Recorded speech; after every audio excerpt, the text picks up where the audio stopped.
allowed to move forwards when it shouts out green light. Stop when it shouts red light. If your movement is detected afterwards, you will be eliminated.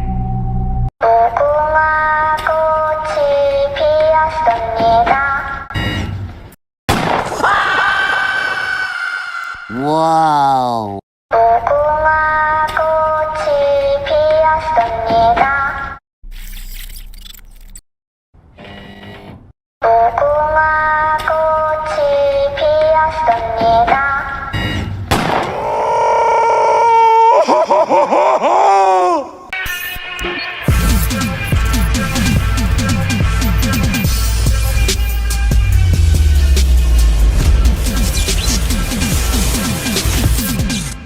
Far from Bikini Bottom, in the coastal city of Seoul, where the enigmatic frontman Hwang In-ho sits in his dimly lit apartment and takes sips of black coffee. His mind ceaselessly calculating the next iteration of the Squid Games, the narrator, now in In-ho's perspective, continues. His fingers drum against the arm of his chair as he watches the news on television. Scientists discover sentient life in the deep ocean, the news broadcast says. In-ho's gaze drifts to the grainy footage of intelligent sea creatures living in an underwater society. In-ho's lips curl into a sinister grin. This could be it, he murmurs, his mind racing. Sentient creatures, isolated from the surface world. No one would notice if they disappeared. Perfect contestants. He spends the next few days orchestrating a covert operation. Using advanced technology and specialized diving teams, his organization infiltrates Bikini Bottom under the cover of darkness. SpongeBob SquarePants, a cheerful fry cook at the Krusty Krab, hums his signature tune as he flips Krabby Patties on the grill. His friend Patrick Star, as usual, slumps at the cash register, dreaming of a life far away from the greasy diner. The news plays softly on a television in the corner of the restaurant, droning on about a series of mysterious disappearances in the sleepy town. SpongeBob pauses mid-flip, his spatula trembling as he listens to the news. Mysterious disappearances plague Bikini Bottom, the news anchor says in a grave tone. Several prominent residents have vanished without a trace. The broadcast shows grainy footage of several residents of Bikini Bottom, each one familiar to SpongeBob and the audience, being carried away by shadowy figures in black van. SpongeBob glances at Patrick, who seems completely oblivious to the urgent news bulletin. Patrick? Did you hear that? SpongeBob asks nervously, his usually cheerful tone laced with unease, but Patrick barely responds, still lost in his daydream. Just then, the bell above the door rings, signaling a customer. SpongeBob perks up, hoping for some distraction from the unsettling news. But when he turns to greet the newcomer, he's met with a scene that sends a shiver down his spine. A crew of masked individuals, dressed in all black, flood into the restaurant. Their identities concealed, they move with a purpose that leaves no room for question. SpongeBob freezes, his wide eyes locked onto the intruders. "What's going on here?" SpongeBob cries out, his usual optimism clouded by fear. The intruders don't respond, instead swiftly surrounding him and Patrick. SpongeBob instinctively backs up, shielding Patrick with his body. "Hey, leave us alone," he cries, mustering up courage. But before he can utter another word, a cloth doused in chloroform is pressed to his face. SpongeBob struggles, his limbs thrashing against the strangers, but the drug is powerful. Everything spins as consciousness fades, leaving only darkness. SpongeBob awakes. SpongeBob jolts awake, rubbing his eyes as he tries to gain his bearings. When his vision clears, he finds himself in a vast, sterile room. The walls are stark white and the harsh fluorescent lights buzz overhead. He spots familiar faces all around him. The residents of Bikini Bottom, including his best friend Patrick, who seem just as disoriented as he is. Panic surges through SpongeBob's veins as he looks around in confusion. "Patrick! What's happening?" he exclaims, his voice trembling. Patrick, dazed and confused, can only manage to hug him tightly. SpongeBob surveys the room, his eyes darting from face to face. This isn't right," he mutters. "Why are we all here?" Before anyone can respond, a booming voice echoes through the room, stopping everyone in their tracks. "Welcome, contestants," says the frontman. SpongeBob's heart pounds in his chest as he glances around, trying to find the source of the ominous voice. Finally, he spots a screen on the far side of the room, lit up with the imposing image of the frontman. Fear and dread wash over SpongeBob as he stares at the enigmatic figure. He looks to Patrick, who clings to him in terror. The voice continues, its tone filled with both authority and a hint of sadistic glee. "You have all been chosen to participate in a series of games," the frontman says, his voice deep and commanding. "Win, and you'll be rewarded with unimaginable wealth. Lose, and you'll face elimination." The frontman's gaze sweeps over the room, taking in the frightened faces of the various contestants. With a chilling nonchalance, he speaks again, listing the names of each person in the room. "SpongeBob SquarePants," he begins, and SpongeBob feels a shiver run down his spine as his name is listed. "Patrick Star," continues the frontman, and Patrick's grip on SpongeBob tightens. "His Squidward tentacles," the frontman continues, and Squidward's usually grumpy expression morphs into one of pure fear. "Sandy Cheeks," the name rings out, and Sandy clenches her fists in defiance, her mind already calculating survival strategies.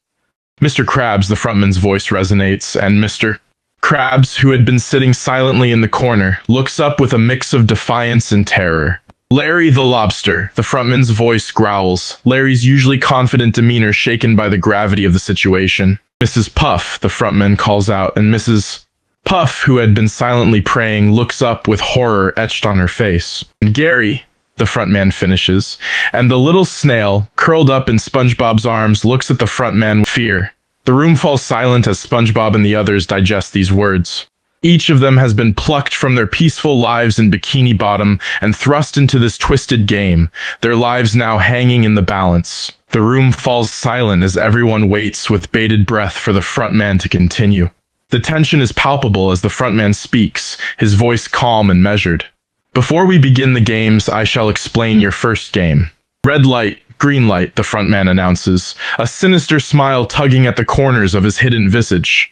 SpongeBob looks up, his eyes widening in recognition of the familiar game from his childhood. "Those of you familiar with the game will know the rules already," the frontman says, his voice dripping with menacing intent. "Those unfamiliar, I shall explain. This game is a test of both physical and mental endurance," the frontman says, his words echoing off the sterile walls. "But more importantly, it is a test of your obedience. The objective is simple," the frontman continues, his voice growing more intense. "When I say green light, you may move. When I say red light, you must freeze. If you move during red light, you will be eliminated," the frontman says, emphasizing the finality of his words. SpongeBob's eyes widen, the memories of the game washing over him. "And if you fail to reach the finish line before time is up, you will be eliminated as well," the frontman adds, a cruel edge to his voice. This new caveat fills SpongeBob with concern. Squidward, unable to contain his anger, steps forward and voices his protest. "Now wait just a moment," he begins, his usual grumpy demeanor replaced by a mixture of anger and fear. "You can't just kidnap us and expect us to accept these rules without any questions," Squidward exclaims, his words tinged with defiance. The frontman turns his gaze towards Squidward, a hint of amusement in his eyes. "Uh-oh, but I can," he replies coolly. "You see, you are all here against your will, and there is no escape." Patrick, his usual carefree demeanor replaced by sheer terror, chimes in, his voice quivering. "Frick this!" he exclaims, using a mild swear word to express his fear and frustration. The frontman's gaze shifts to Patrick, his eyes narrowing as he listens to the swear word. "Please refrain from using such language," he says, his tone stern. "You are all here to compete, not to make childish outbursts." The game commences, the first phase of the challenge beginning. SpongeBob, filled with anticipation and nostalgia, positions himself in the starting line, ready to participate. "Ready," the frontman's voice rings out. "Green light." SpongeBob and the other players begin to move cautiously forward, the adrenaline coursing through their veins.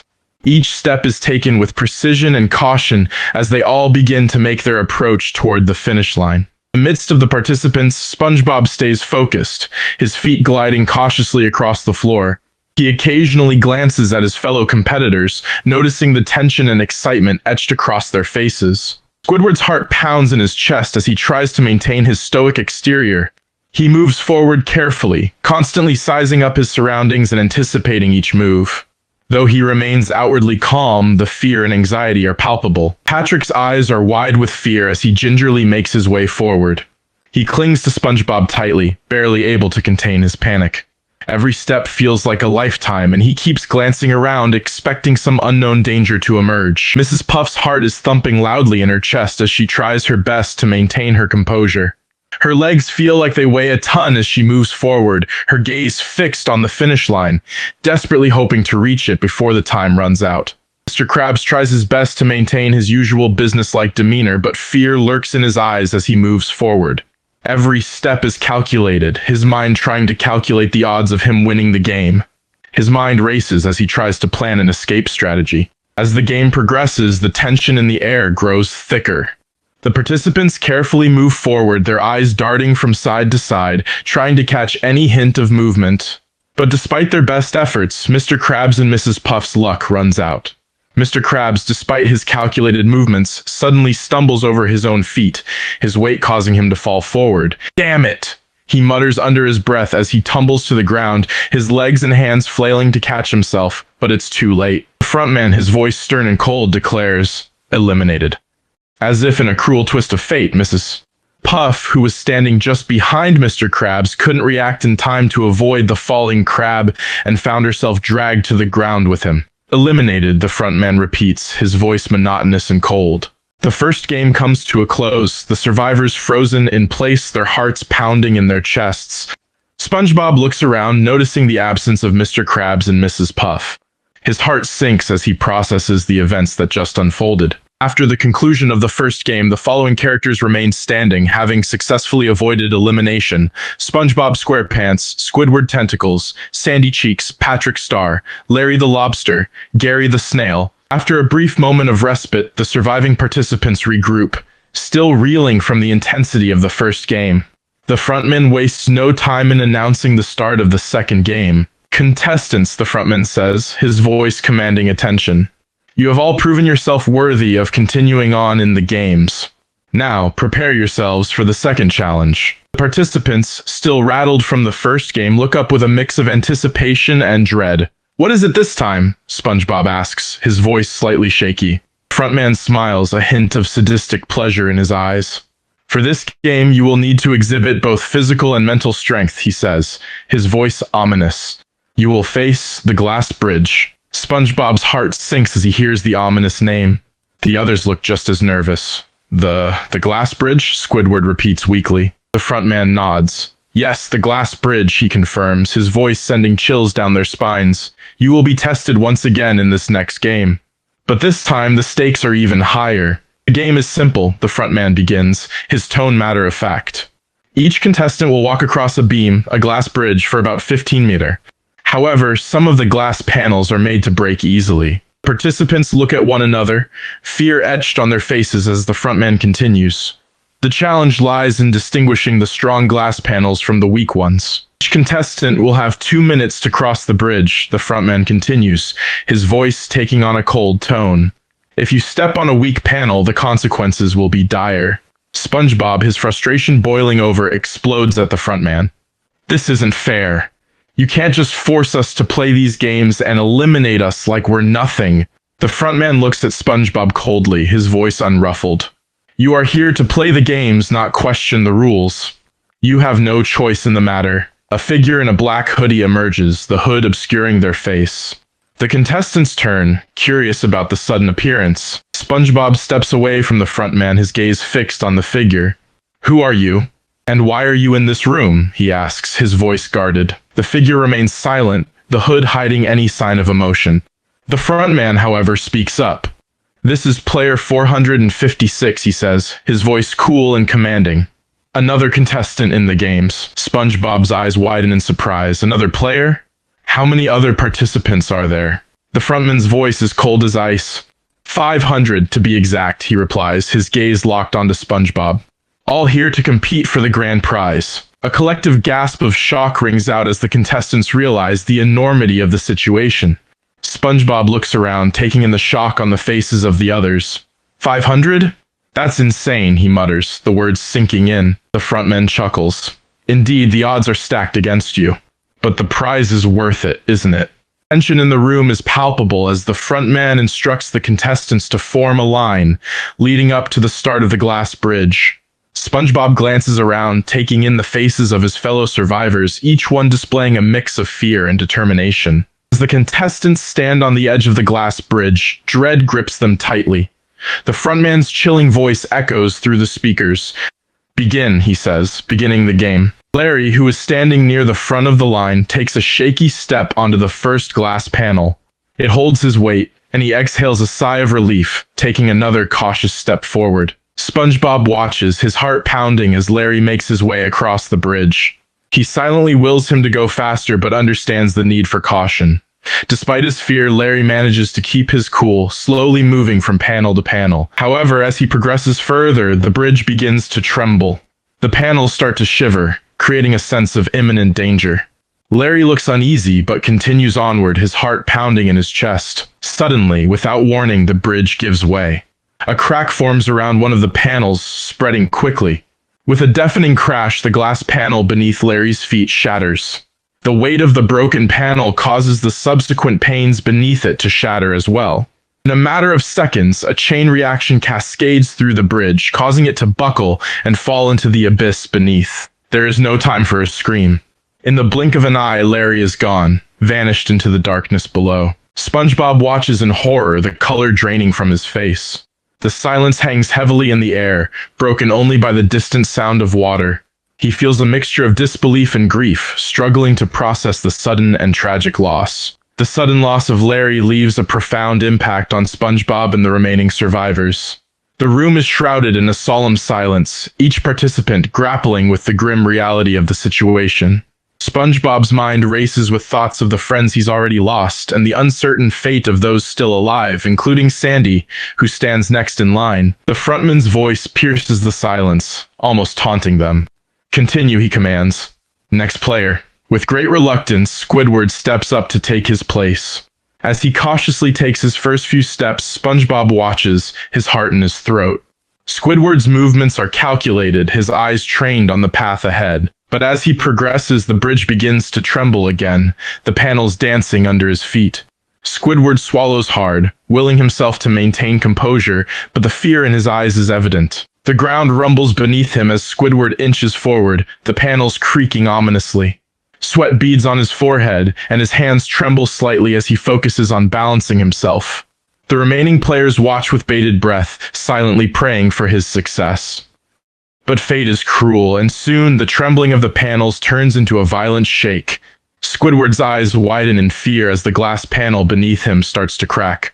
The chain reaction begins, and panel by panel, the bridge falls into chaos.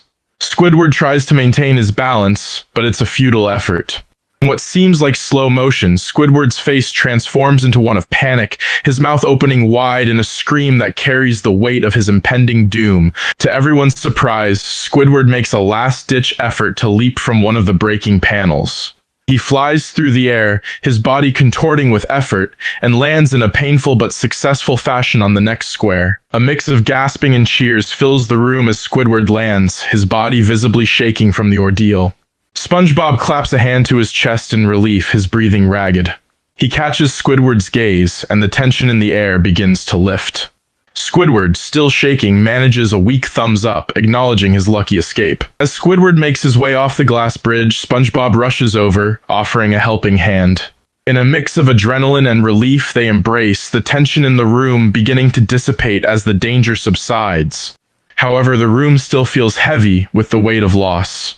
The absence of Larry, Pearl, and Sandy hangs in the air, leaving a lingering sadness in the wake of their tragic ends. After the ordeal of the second game, the remaining survivors, now a smaller group, stand together, their spirits a mix of sorrow and determination. Of the original contestants, 6 remain: SpongeBob, Squidward, Gary the Snail, Patrick. The weight of their losses, Pearl, Larry, and Sandy, hangs heavily in the air, but the survivors stand together, their bond strengthened in the face of tragedy. The remaining participants stand in a line, the reality setting in for the next round. SpongeBob SquarePants, Squidward Tentacles, Patrick Star, Gary the Snail, Mrs. Puff. SpongeBob stands alongside his friends, the weight of their recent losses still fresh in his mind. The frontman's voice booms through the speakers once again, interrupting the somber moment. "Prepare for the third challenge," the frontman commands, his voice echoing through the room. SpongeBob glances at his friends, their faces a mix of anticipation and trepidation. "This challenge will test your mental strength and strategic thinking," the frontman continues, his words sending a shiver down SpongeBob's spine. You will be required to participate in a game that requires both individual cunning and cooperation. SpongeBob and the others exchange nervous glances, unsure of what individual cunning means in this context. The frontman's voice continues, the tone almost amused. You will be locked in a room, each of you given a puzzle. If you fail to solve the puzzle within the time limit, you will be eliminated. Anxiety fills the air as SpongeBob, Patrick, Squidward, and Gary find themselves locked within a room, their individual puzzles laid out in front of them. The frontman's voice breaks the uneasy silence. Begin, he says, and the timer starts ticking. Each character picks up their respective puzzle, their hands shaking with anticipation and fear. SpongeBob takes a deep breath, his brow furrowed in concentration, his mind racing. Patrick looks nervous, his usual carefree demeanor replaced by a look of worry. Squidward, his expression determined, studies the pieces before him, trying to fit them together. Gary, though unperturbed, remains stoically still, waiting for the others to get started. The room is heavy with silence, the weight of the moment palpable. In a separate room is Puff nervously paces back and forth, her heart racing with fear. Suddenly, the frontman appears, his emotionless eyes fixed on her. Puff's heart sinks as the frontman steps closer, his intimidating presence sending a shiver down her spine. You did well making it this far, he murmurs, his voice calm and calculating. As Puff, her body trembling, backs away instinctively, her eyes wide with terror. Please, I didn't mean, I was just scared. The frontman's expression remains impassive as he takes another step closer. Fear is a natural response, he says, his voice cool and matter-of-fact. But cheating is not. Miss Puff's heart races as she realizes her fate is sealed. Please, she begs, her voice barely above a whisper. I can try harder, I'll do better, please, don't. The frontman doesn't respond, his gaze fixed and unfeeling. You broke the rules, he says, his voice devoid of any emotion. Miss Puff's face pales, her eyes wide with terror. No, please, she pleads, her voice a desperate whimper. The frontman raises his weapon, his expression as cold as stone. I'm afraid it's too late for that. Ms. Puff closes her eyes, bracing for the inevitable. Tears stream down her face as she whispers, Please, I didn't mean. But the frontman doesn't listen, his face devoid of any remorse. With a swift and ruthless precision, the frontman does the unspeakable, ending Miss Puff's life in a moment. The room is plunged into silence, the weight of the moment heavy in the air. The frontman stands still for a moment, his expression cold and unfeeling. He turns and exits the room, leaving behind the now empty room and the lifeless body of Miss Puff. Back in their respective rooms, SpongeBob, Patrick, Squidward, and Gary are still immersed in their puzzles, their minds consumed by the task at hand. SpongeBob's hands shake as he tries to fit the pieces together, his brow furrowed in concentration. Patrick, on the other hand, looks increasingly frustrated, his face scrunched up in concentration. Smon, why won't this thing just fit? He mutters to himself. Squidward is silently working on his puzzle, his expression more stoic than usual. He mutters to himself, running his fingers over the pieces as he carefully tries to arrange them. The three players concentrate intently on their puzzles, their hands shaking and their foreheads dampening with sweat. Suddenly, the frontman's voice echoes through the room, the sound making all three flinch. There is a change in the rules, he states bluntly. SpongeBob's heart skips a beat as the words reach his ears. He pauses his puzzle solving to listen intently. Patrick's hands freeze as he hears the announcement, his frustration momentarily forgotten as he listens carefully. Squidward too looks up, his attention now fully diverted from the puzzle in his hands. Instead of one winner, the frontman continues, his voice monotone and cold, there will be three. SpongeBob's eyes widen in surprise, a tinge of excitement coursing through him. Patrick's expression changes to one of cautious optimism, while Squidward's brow furrows slightly in calculation. However, the frontman adds, his tone growing more serious, only 30 players remain in total. SpongeBob, Patrick, and Squidward exchange uneasy glances, the weight of the new information sinking in. Despite their determination to win, the fear of being eliminated hangs heavy in the air. The air in the room is thick with tension as the players submit their completed puzzles, each one hopeful that they have solved it correctly. The minutes of waiting seem to stretch into eternity, and each character's heart pounds as they await the result. Finally, the frontman's voice echoes through the room, his tone emotionless as always. Congratulations, your puzzles are all correct. All four of you have survived. SpongeBob, Patrick, Squidward, and Gary let out collective sighs of relief, their tension slowly easing. The realization that they have made it to the next level fills them with a mix of pride and determination. As SpongeBob, Patrick, Squidward, and Gary emerge from the previous room, they step into the last room, where they are surprised to see 4 different puzzles waiting for each of them. The frontman's voice echoes from above, his words sending chills down their spines. This is the final game. The room falls silent except for SpongeBob's angry voice, his eyes fixed on the frontman. You can't do this. You can't force us to fight each other. Patrick, his usual cheerful face filled with worry, looks at SpongeBob apologetically. Maybe we have no choice. SpongeBob glances at his friend, his expression softening momentarily. He knows that Patrick is right, but the thought of losing his friend fills him with an unshakable dread. Squidward, always the more calculating one, speaks up. We have to think strategically. We can't afford to let emotion cloud our judgment. The room falls silent, the only sound now being a mix of sobs and gasps of disbelief. Patrick's body lays motionless, the life drained from his once cheery eyes. SpongeBob clenches his fists tightly, tears streaming down his face, a mix of anger and helplessness coursing through his veins. But the frontman's voice remains cold and emotionless, as if unaffected by the tragedy that has just taken place. SpongeBob glances at player 456 in pain, knowing that this situation is unfair and cruel. But SpongeBob's inner voice whispers to him, reminding him that there is no turning back now, so he clenches his eyes shut and tries to push his emotions aside. Squidward's expression is hardened, his eyes cold and determined. We have to continue, he says, his voice low and firm. SpongeBob nods, his own resolve strengthening despite the overwhelming pain in his heart. He knows that Squidward is right. To survive, they must push aside their emotions and focus on the task at hand. The air is tense as the 3 remaining contestants stand together, their spirits battered, but their will unbroken. The frontman's voice booms over the speakers, emotionless as always. Congratulations. You are the winners of Squid Game. SpongeBob, his face still moist from the tears he shed for Patrick, nods silently, his determination unwavering. Squidward, his expression stoic but firm, gives a small nod of acknowledgement. And player 456, although saddened by the loss, is relieved to have made it this far. SpongeBob, Squidward, and Gary all exchange glances, their eyes reflecting a mix of shock. The frontman's voice cuts through the silence, the tone cool and aloof. You are not the only winners, he says, the words hanging in the air. SpongeBob, his confusion growing, speaks up. What do you mean, we're not the only winners? The frontman's voice echoes through the room. There is one more winner, he explains, his tone unperturbed. Player 466. The room falls into a deep silence as the 3 contestants look around, their eyes searching for any sign of the mysterious player 466. But there is no one, no other person to be seen. The air is thick with tension, the anticipation building. The journey back home is a quiet one, the trio's hearts heavy with the memories of those they left behind.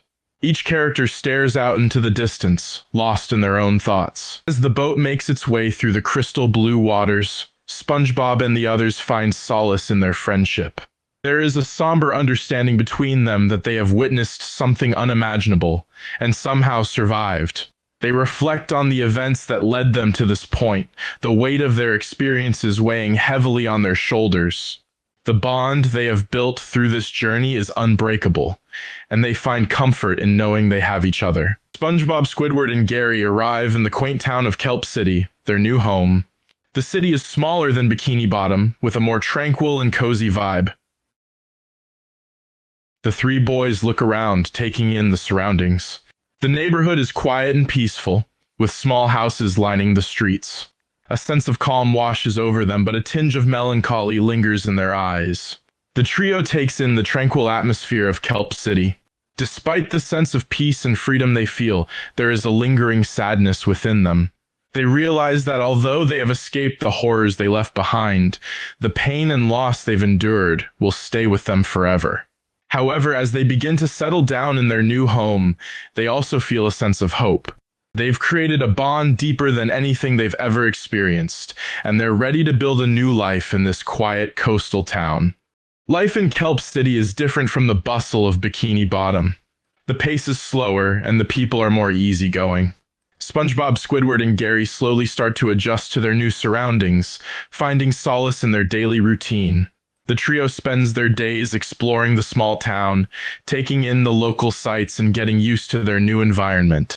SpongeBob, in particular, feels a sense of peace he hasn't felt in a long time as he walks through the peaceful streets. Squidward finds himself enjoying the slower pace of life, taking time to appreciate the little things that he never noticed before. Gary, on the other hand, seems to be adapting the quickest, his laid-back nature fitting in perfectly with the easygoing vibe of the town. The three of them forge new friendships with the local residents, bonding over their shared experiences and finding common interests. The people of Kelp City are warm and welcoming, inviting the trio into their lives and showing them the beauty of this new place.